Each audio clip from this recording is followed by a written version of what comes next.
12th of Cheshvan, November 3rd. And here we go, new letter. Once again, a letter that is a foundational idea. Epistle 27, letter 27. And I believe I didn't look ahead, but it's written with both a letter and I think there's an explanation of the letter, both coming up. Anyways, this letter was written by the Alter Rebbe to the Hasidic inhabitants of the Holy Land, right? Remember that a bunch of them made Aliyah in 1777 or something like that, with Rabbi Menachem Mendel Hardoker.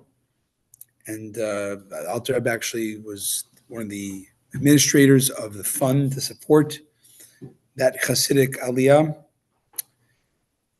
This letter was written to the Hasidim there of the Holy Land. May it be speedily rebuilt and established in our days. Amen.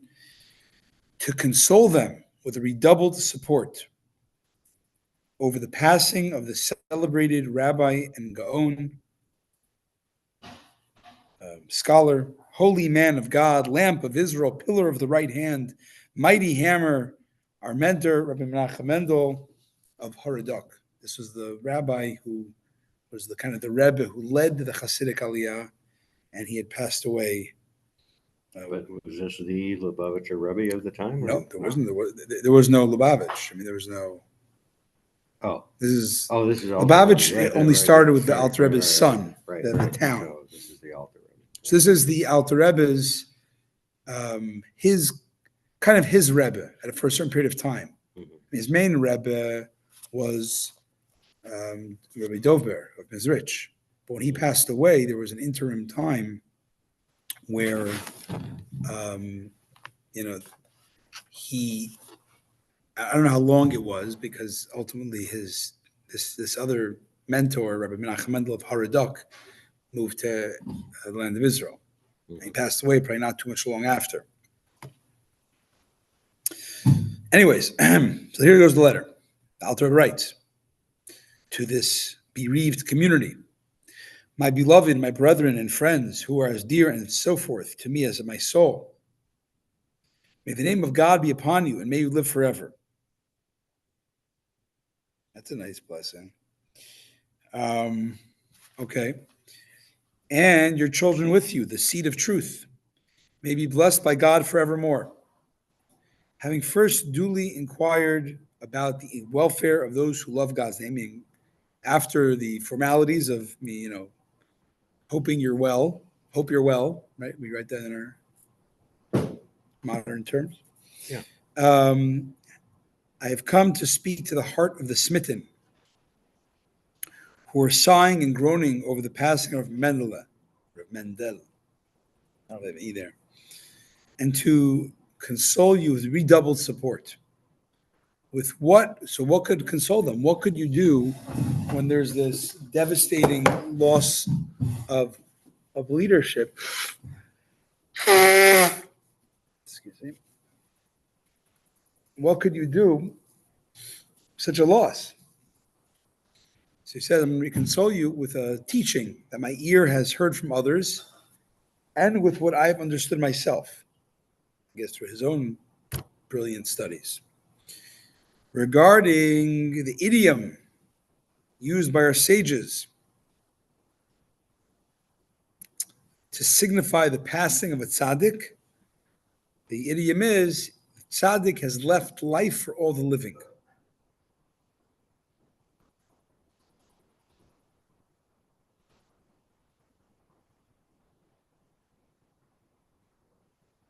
Okay. The Alter Rebbe will explain below that the idiom means quite literally that the tzaddik left something of his own life to others. Simply, like, I guess the simple way you read it is he's passed on and he's left you alive, right? Mm-hmm. I'm guessing that's what the simple meaning means. But here, it's a deeper usage of the phrase. He actually leaves you life. Mm-hmm. his passing doesn't just like he left you alone and you're now alive and he's not, but he's giving you life to leave over while he's away, while he's not present physically.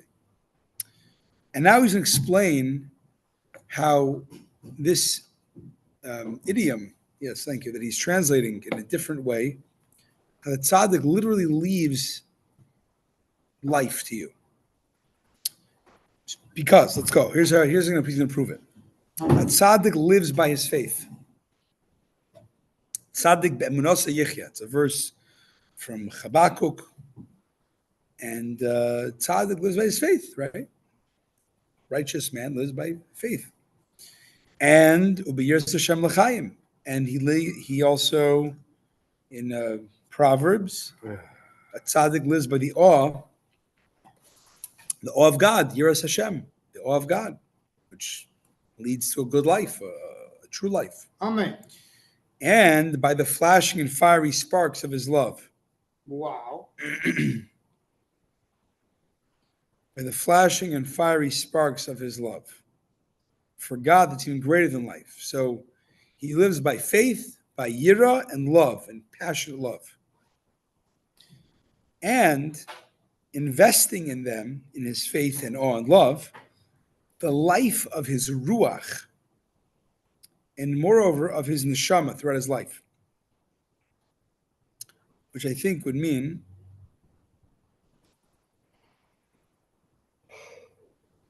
I think what it means is like this. You have 5 parts of the soul, 5 layers of the soul. And the most external is the one that animates the physical life. We call that nefesh. That's the one we typically operate on. However, there's a part of the soul, higher levels of the soul, that we maybe be a little bit in tune with, but probably very little. For example, ruach is a higher, is a more, I don't want to say higher, I mean a more ethereal. Right? It's not as like it's not a battery pack for the body. It's more of its own world. Typically, ruach, they say, relates to the world, to the in the persona, to the emotions. The fact you have an emotional world is actually, it's a whole spiritual thing going on. And I think the reality is our emotions are very much tethered to our physical experiences most of the time. So it's probably a minuscule amount of the emotional world being experienced in our body.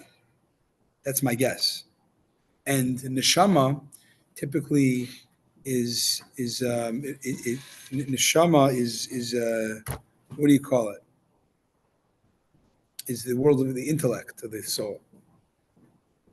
Which also how much of our intellect are we accessing, right?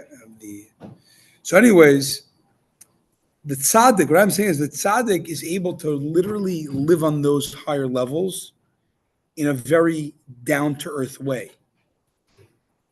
So like what we have a little drop of emotion and a drop of our intellect comparatively to what's out there, the tzaddik is all about that. And his almost bodily existence is not only subsumed, but it's totally aligned with that. Wow. It's sophisticated language in the understand the tzaddik. Now, when at the time of his passing, God elevates his ruach and gathers up his soul unto himself, and he ascends from one elevation to the next, to the very highest of levels.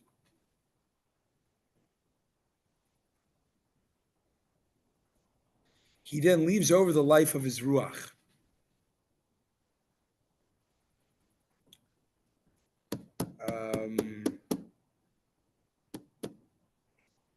We're talking about the matriarch. We're talking about any tzaddik passes away, and his soul's kind of the higher elements of his soul are going above. He leaves over the life of his ruach, i.e., meaning the deeds in which he has formerly labored with Israel, meaning the faith, fear, and love which he drew down to them from his ruach, the labor of a tzaddik for life. What's that from Proverbs? To every living being, that is, to the soul of every living being who lives a life of Torah mitzvot. who is bound to his soul by thick ropes of magnanimous love and an eternal love that will not be moved forever. For any man who eagerly desires life and who seeks to cleave to the living God through his service, through the divine service of the tzaddik, his soul will cleave and will be bound up in the bond of life with God. Oh, man. Any man who eagerly desires life, to seek to cleave to the living God through his service, the service of the tzaddik, his soul will cleave and will be bound up in the bond of life with God, in the life of the ruach, breath of our nostrils, of which we have said it is protective shadow we shall live among the nations.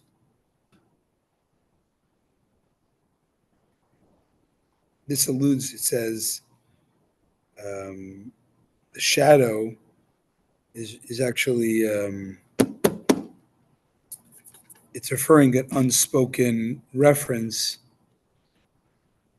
hinting to the idea of the chaya. Chaya is so there's nefesh, ruach, neshama, then there's chaya.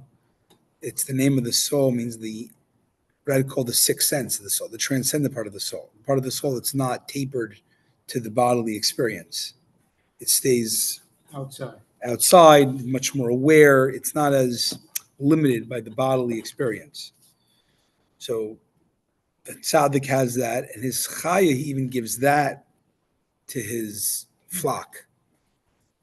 This he left unto us in each and every individual, corresponding to the degree of his genuine bond with the tzaddik and his true and pure love of him, from the innermost core of man, from the depths of his heart. Corresponding to the degree of his genuine bond, corresponding to the degree of his genuine bond,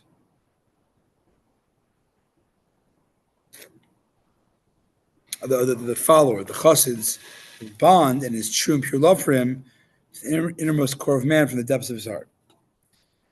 For as in water, we know, it says, the face mirrors the face. The water, the face that you put to the water is reflected back. So to the heart, the love of one man to another man is reflected back. And spirit rouses spirit and brings forth spirit.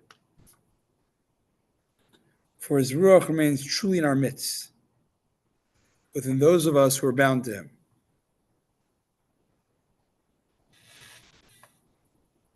His ruach remains truly in our midst when he sees his children, his disciples, who embody the work of his hands, sanctifying God's blessed name. For his name is magnified and sanctified when we walk in a straight path, in one of his paths that he has shown us. We will walk in his ways forevermore.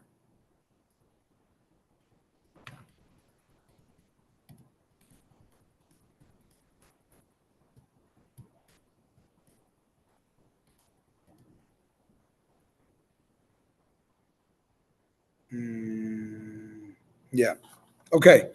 So this is there's going to be, tomorrow we're going to finish this letter, but as you can imagine, it's a very important, and I did not get a chance to read the Steinsaltz commentary, but in a way it's good to read the basic understanding of it is, and today, the Rebbe not being here physically for 31 years, how are we, how's it working? What's the relationship? What? That's not just talking about Chabad as the institution and whatever and all that. I'm saying just where is there room ideologically to be led by someone who's passed away? So the answer, this is a very, it's a big source for this idea of the Rebbe, a tzaddik. Tzaddik is predominantly not their physical, body stuff.